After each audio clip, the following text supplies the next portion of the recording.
Aqui tem um cara chamado John Davison Rockefeller. Já ouviram falar Rockefeller? Esse nome é chique, é um nome internacional.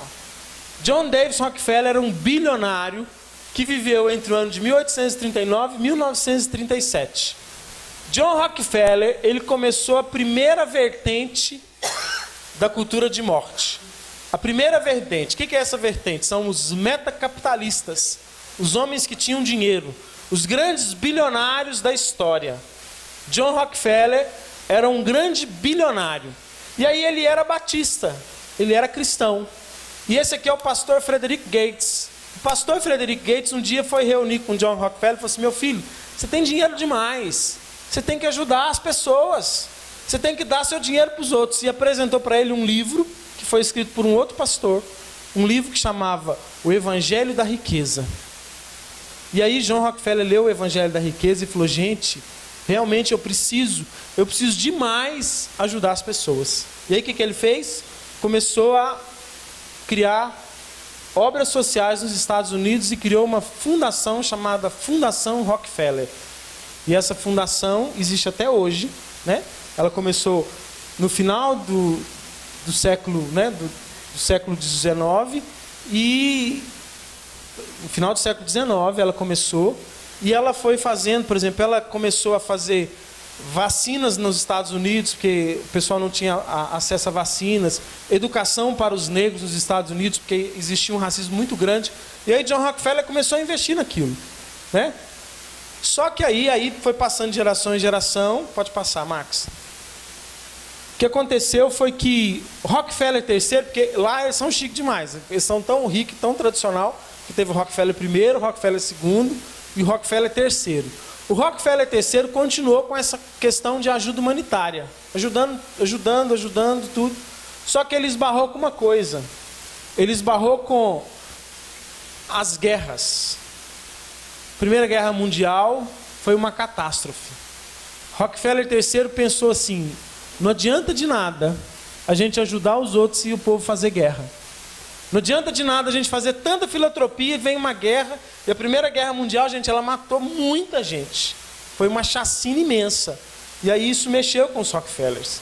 E aí eles começaram a tentar, com o dinheiro deles, implantar a paz mundial.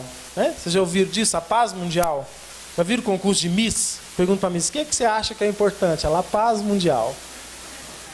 Começou-se a se falar de paz mundial, só que com esse negócio de paz mundial, eles viram que para se ter paz mundial, precisava controlar o crescimento populacional.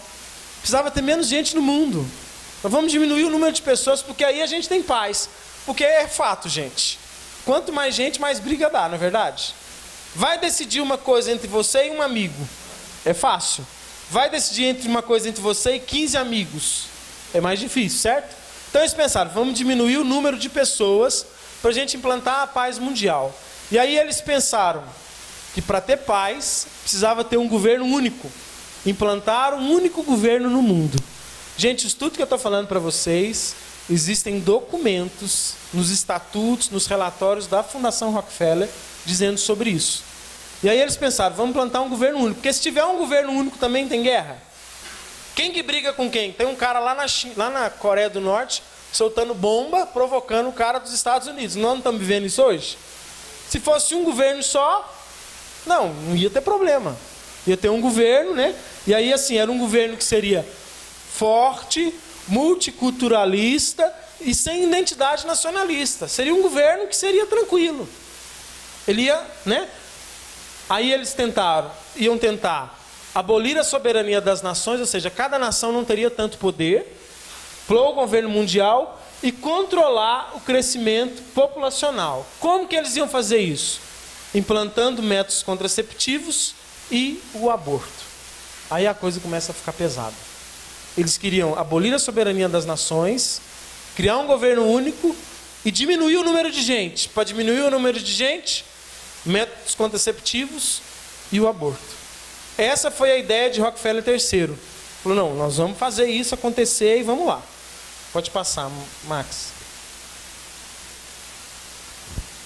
Só que Rockefeller III, ele viveu de 1906 a 1978, e ele como que inaugurou a cultura de morte. Porque o Rockefeller I, gente, ele fez realmente só caridade. E ele não feriu nada em relação à questão da vida. Mas Rockefeller III, ele inaugura a cultura de morte, criando uma coisa chamada, que existe até hoje no mundo, que é o Conselho Populacional. Esse Conselho Populacional é um conselho que vai controlar o crescimento da humanidade. Meio que brincar de Deus. Pode ter mais gente, não pode ter mais gente. O país tal está crescendo muito, vamos lá, vamos fazer campanha lá para diminuir o número de gente naquele país. E aí eles criaram o Conselho Populacional. E aí a coisa ficou tão pesada, porque além da Rockefeller entrou a Fundação Ford, Fundação, que eu não sei falar o nome, Fundação Buffett, que deve ser isso, e outras fundações. Hã? Chique esse nome lá, MacArthur. Essas fundações entraram. Gente, a Fundação Ford, tão rica quanto a Rockefeller, tão rica tanto quanto, e todas as outras fundações. E aí a coisa ficou bilionária. Por quê? Porque eles criaram esse conselho populacional. Só que a hora que criaram esse conselho, populacional, eles começaram a perceber que só método contraceptivo. Estou falando para vocês que a coisa vai chegar no dia de hoje, para vocês entenderem o que nós estamos vivendo hoje. Só método contraceptivo não adiantaria para controlar o crescimento populacional. Eles tinham que fazer uma mudança social.